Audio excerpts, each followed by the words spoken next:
എല്ലാ വർഷവും നമ്മൾ മണ്ഡലകാലം ആഘോഷിക്കാറുണ്ട്.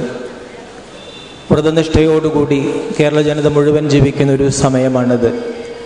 പക്ഷേ ആരുടെയും മനസ്സിൽ ആ മകരവിളക്ക് തെളിയുന്നില്ല, മനസ്സുകൾ തെളിയുന്നില്ല.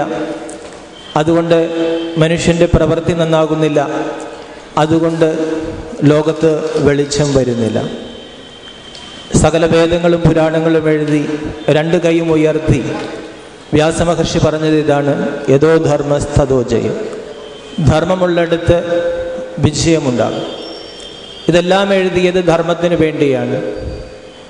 മനുഷ്യൻ്റെ ലൗകികവും പാരലൗകികവുമായ എല്ലാ സുഖങ്ങളും ധർമ്മം അനുഷ്ഠിക്കുന്നവർക്ക് ലഭിക്കും.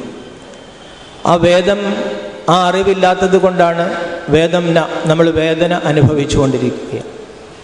ഇവിടെ ബ്രഹ്മകുമാരീസ് ഈശ്വരീയ വിശ്വവിദ്യാലയത്തിന് ഈശ്വരൻ വേദത്തിൻ്റെ സാരം പറഞ്ഞു തരികയാണ്. എന്താണ് ഭാരതീയ പുരാണങ്ങളുടെ പുറകിലുള്ള തത്വം? എന്താണ്? ഭാരതീയ പുരാണങ്ങളിൽ തന്നെ പറയുന്നുണ്ട്, കൽപ്പാവസാനം വേദപുരാണ സാരം കെട്ടുപോകുമ്പോൾ ഭഗവാൻ ബ്രഹ്മാവിന് വേദസാരം പറഞ്ഞു കൊടുക്കും. അതിലൂടെയാണ് ബ്രഹ്മാവ് സൃഷ്ടി നടത്തുന്നത്. ശിവരാത്രിയുടെ പുറകിലുള്ള തത്വം എന്താണ്?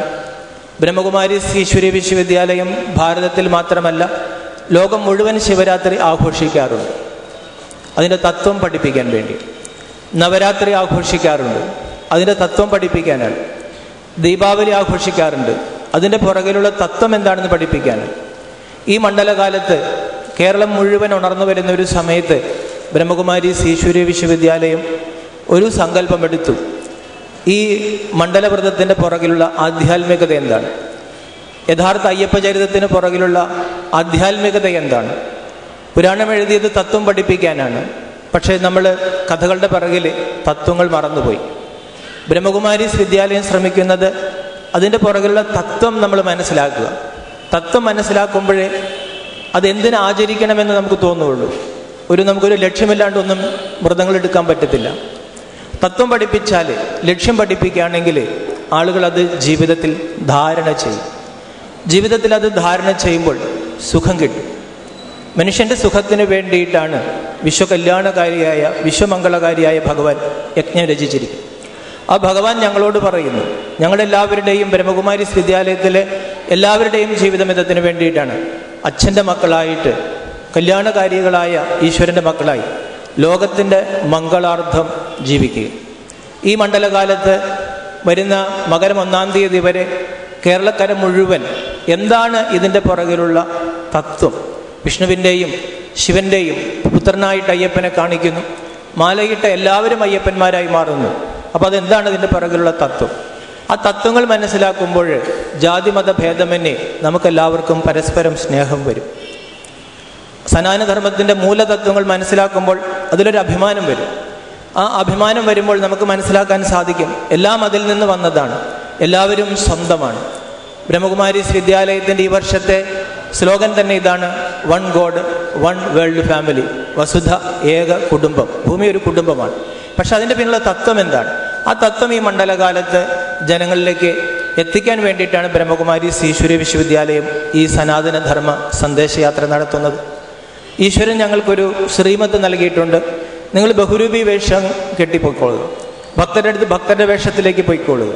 അവിടെ നിങ്ങൾ പോകുന്നതിനായിരിക്കണം, അവരുടെ മംഗളത്തിന് വേണ്ടി മാത്രമായിരിക്കണം. അതിൽ അംശം മാത്രം, കോടിയിലൊരംശം മാത്രം സ്വാർത്ഥത ബ്രഹ്മകുമാരീസിൽ ആർക്കുമില്ല. ഇതിൻ്റെ ശരീരവും മനസ്സും, ഇതിൽ വന്നവരെല്ലാവരും തന്നെ അവരുടെ ശരീരവും മനസ്സും ധനവും സമയവും ശ്വാസവും സങ്കല്പവും ലോകഹിതാർത്ഥം ഉദ്ധരേതാത്മനാത്മാനം ന ആത്മാനം അവസാദയ. ആത്മാവിനെ കൊണ്ട് ഉയർത്തിക്കൊണ്ടിരിക്കണം. ആത്മാവിനെ താത്തരുത്. ആത്മാവിൻ്റെ ശത്രുവാകരുത്, മിത്രമായി മാറണമെന്ന ആ ഭഗവാന്റെ മഹാവാക്യം ഗീതയിൽ എഴുതി വച്ചിട്ടുണ്ട്. ആ വാക്യം അനുസരിച്ചാണ് ബ്രഹ്മകുമാരീസ് ഈശ്വരീയ വിശ്വവിദ്യാലയം ഈ ഒരു പരിപാടി ഒരുക്കിയിരിക്കുന്നത്.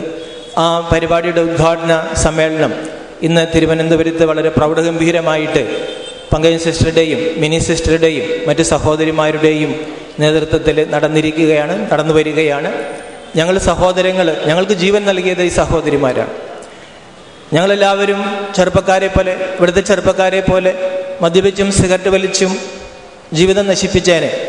പക്ഷെ ജീവിതത്തിൻ്റെ ഒരു അവസരത്തിൽ ഈ അമ്മമാരി സഹോദരിമാർ വന്ന് ഞങ്ങളുടെ കൈ പിടിച്ചു. ശരീരം അമ്പലമാണെന്ന് പഠിപ്പിച്ചു. ജീവിതത്തിൻ്റെ രഹസ്യങ്ങൾ പഠിപ്പിച്ചപ്പോൾ ഞങ്ങളുടെ ജീവിതം മാറി. ഇന്ന് നമുക്കറിയാം, ചെറുപ്പക്കാരെല്ലാവരും തന്നെ ചതിക്കുഴികളിൽ പെട്ടുകൊണ്ടിരിക്കുകയാണ്. മദ്യത്തിൻ്റെയും മയക്കുമരുന്നിൻ്റെയും. ഞങ്ങൾക്കൊരു കടമയുണ്ട്, സ്നേഹപൂർവമായൊരു കടമയുണ്ട്.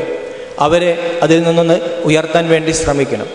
ഈ സഹോദരിമാരുടെ പൂർണ്ണമായ പിന്തുണയോടെ, ആശീർവാദത്തോടെ, അനുഗ്രഹത്തോടെ ഞങ്ങൾ ഇന്നു മുതൽ ഈ കേരളക്കര മുഴുവൻ സഞ്ചരിക്കുമ്പോൾ ഞങ്ങൾ അനുഗ്രഹിക്കാൻ ഇവിടെ ആ സഹോദരിമാർ എത്തിച്ചേർന്നിട്ടുണ്ട്. സന്യാസി ശ്രേഷ്ഠന്മാർ, എത്രയോ സഹസ്രാബ്ദങ്ങളായി ഈ ഭാരതത്തെയും ലോകത്തെയും ഉയർത്താൻ ശ്രമിക്കുന്ന ത്യാഗവര്യന്മാരുടെ പ്രതിനിധികൾ ഇവിടെ എത്തിച്ചേർന്നിട്ടുണ്ട്. അവരുടെ എല്ലാം സമ്മുഖത്തിൽ കേരള നിയമസഭയുടെ ഇന്നത്തെ രാഷ്ട്രീയത്തിൽ പോലും ധർമ്മം മുറുകെ പിടിക്കുന്ന ബഹുമാന്യനായ സ്പീക്കർ ഈ സമ്മേളനം ഉദ്ഘാടനം ചെയ്തു.